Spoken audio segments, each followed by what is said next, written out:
here to look at the work on display with the students that pass through the graphic design program here at the Twin City campus. So you can take a look around and check out the good work from the students.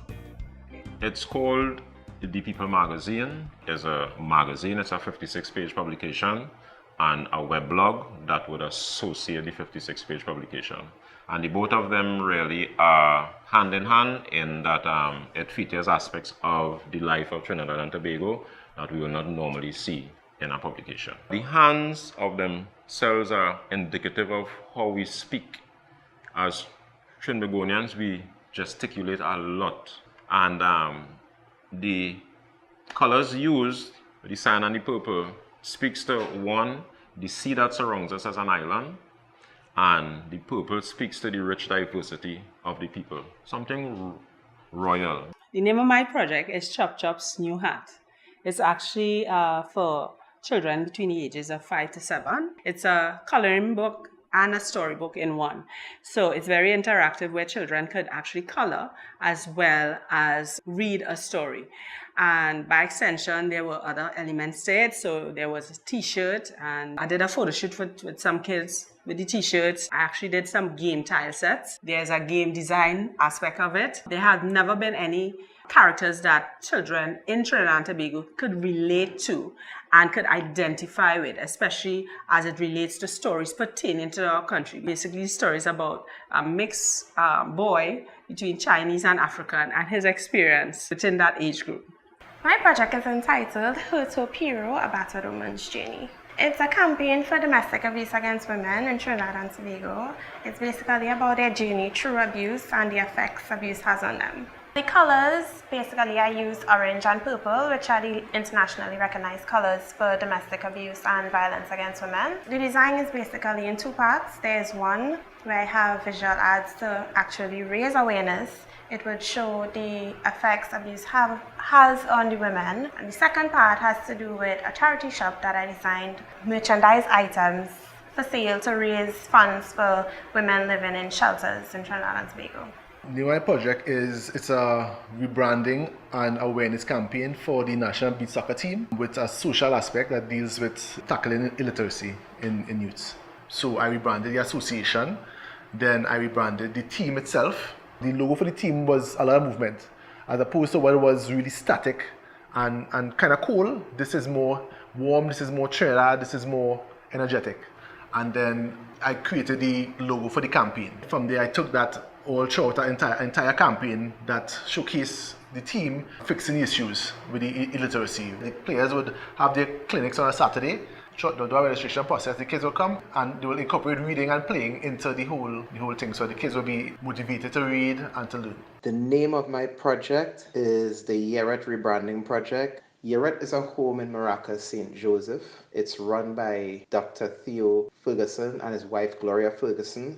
Theo is a renowned hummingbird photographer and an expert on hummingbirds. His house has the highest concentration of hummingbirds in the region. He has opened up his house for people to come and view the birds and teach them all about just the amazingness of hummingbirds in general. The inspiration behind it for me is basically to expose people to what is actually something that's really spectacular about Trinidad and Tobago, something that has the potential and already is one of the premier attractions in the country. I wanted to capture the vibrancy of hummingbirds, but at the same time do something that encapsulates the movement of the birds, which is the thing that for the most part people are in awe of when they see them. The name of my project is called Clear the Way. The game is an educational board game which aims to teach about the environment. I don't think much is being done to educate children in Trinidad and Tobago on our environment. And through this learning interactive game, I am able to reach children of all ages, especially young adults and adults themselves. Because the game entails multiple choice questions that's based on the environment. The aim of the game is to ask questions.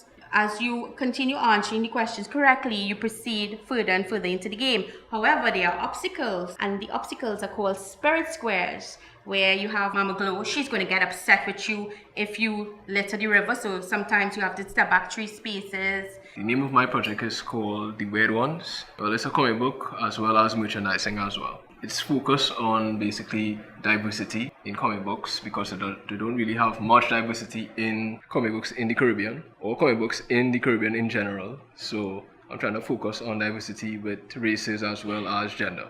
It has 4 characters: Primal, Night Strike, Torrid, and Magic. I have t-shirts, I have buttons and posters. It's important because I think people need to know about the different races that are in Trinidad and Tobago. So I think that is something that people need to understand internationally. Very impressive work from everybody, and it's very diverse, which is one of the good things that impressed us here at SBCS as well as Sunderland. And the students went all out. So the quality of the work is professional standard, right? So you could literally take these things and put it on the market immediately. And that is what we look for and strive for. So it's not just thinking about it as a class project. This is something that could affect the real world. This could give you money now, in terms of sales, in terms of clients, that kind of thing. So the overall quality is very high. This is an investment in your future. You can use what you learn and do here to either seek further employment, or if you have your own business, it will help boost your business, get more clients, that kind of thing. So overall, it's an investment in time, in effort, certainly in money, but it is an investment that can and will pay off once you have the right mindset and you come in expecting that you have work to do. It's not something that's going to be easy, but it's going to pay off in the end. I had my challenges, but I was able to get through it with the help of my lecturers. They were very helpful. The lecturers are actually willing to help, but you have to actually put in that time so they can help you as well. I teach Form 4, 5 boys in graphic design. So I think this program is a good stepping stone for them to actually experience the world of design, and where you could actually see them having a career in the field. This course allowed me to grow in more ways than one. There were skill sets that I learned that would enhance my career. I would say it's an excellent program.